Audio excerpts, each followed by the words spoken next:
Hello dear students, how are you? Today we will discuss worksheet number 36, class 9th science. Motion, position, velocity relation or third equation of motion.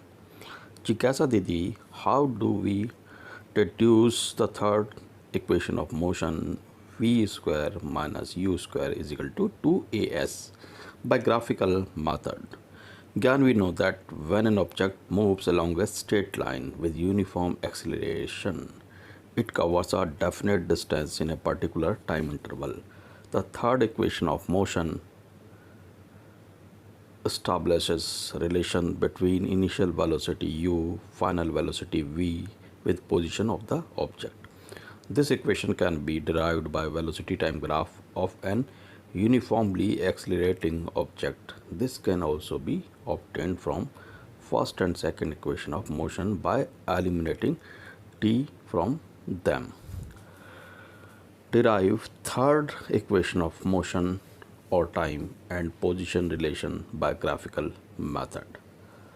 So this is the question, our question number 2, derive third equation of motion from velocity time graph. तो मैं यही समझा देता हूँ, आप इसको कर लीजिएगा क्वेश्चन नंबर 2 को। इस तरीके से आप एक ग्राफ बना लीजिएगा जैसे ये बना हुआ है right side. Observe the given velocity time graph of a uniformly accelerating object where u is not equal to 0. From this graph you can see that initial velocity of an object is u at point A. यहाँ आप देख सकते हैं which increases to v at point B in time t. ये B इधर हो गया. The velocity changes at a uniform rate A. Draw a perpendicular line BC from point B on the x-axis time. इधर इस तरह से हमने line खींच ली. Here initial velocity, final velocity and time interval is represented by OA, BC and OC respectively.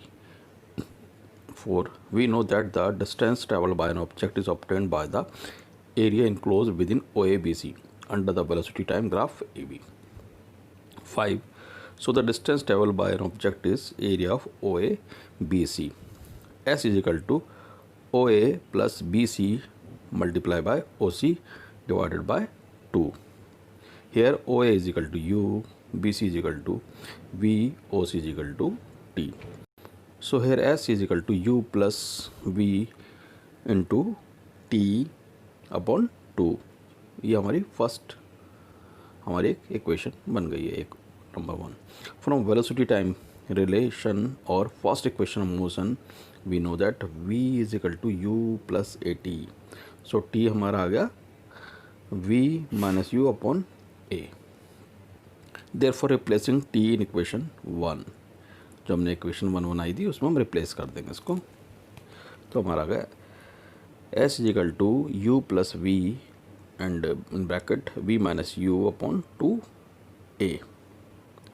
Third equation of motion इस तरह से हमारी होगी 2as is equal to v square minus u square.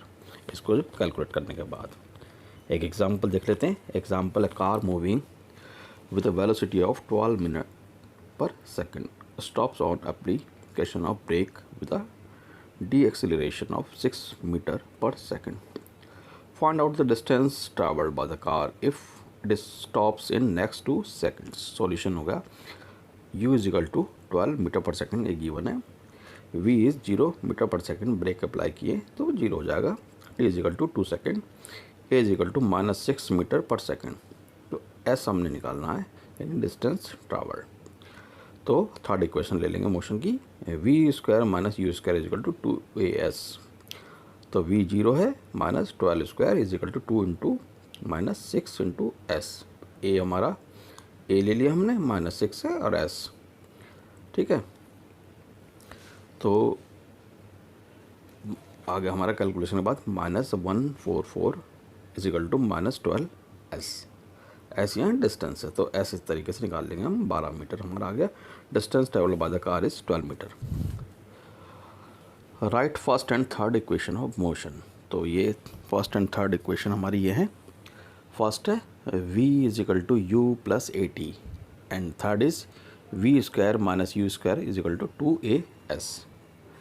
ठीक है, and derive third equation of motion from velocity time graph. आप इसको drive कर सकते हैं जैसे मैंने आपको पहले बताया था, इस तरीके से यहाँ से आप नोट कर लीजिए और डेरिवेशन मैंने बता दिया। Third, A car starts moving from rest and attains a velocity of 10 meter per second in 5 minutes. If the acceleration is constant, then calculated acceleration distance traveled by the car. So आप इसको इस तरह से कर लेंगे। u हमारा initial velocity है 0 metre per second and v यानी final velocity 10 metre per second है। t is equal to 5 minute given है, तो इसको हम सेकेंड में कन्वर्ट कर लेंगे। तो हमें फाइंड आउट करना a and s। a is equal to v minus u upon t यानी एक्सेलरेशन। तो यह अगर आ गया हमारा 1/30, तो v square minus u square is equal to 2s। Third हमने समीकरण लगा दिया गति का, तो s इजिकल टू होगा v square minus u square upon 2a। तो इसको इस तरह से कैलकुलेट करने के बाद हमारा आंसर आ गया। तो a हमने ले लिया 1/30 ले लिया था हमने, तो इसलिए 1 नीचे और 30 ऊपर चला गया। तो आ गया हमारा आंसर ये s इजिकल टू 1500 मीटर। इस तरह से कैलकुलेशन करने के बाद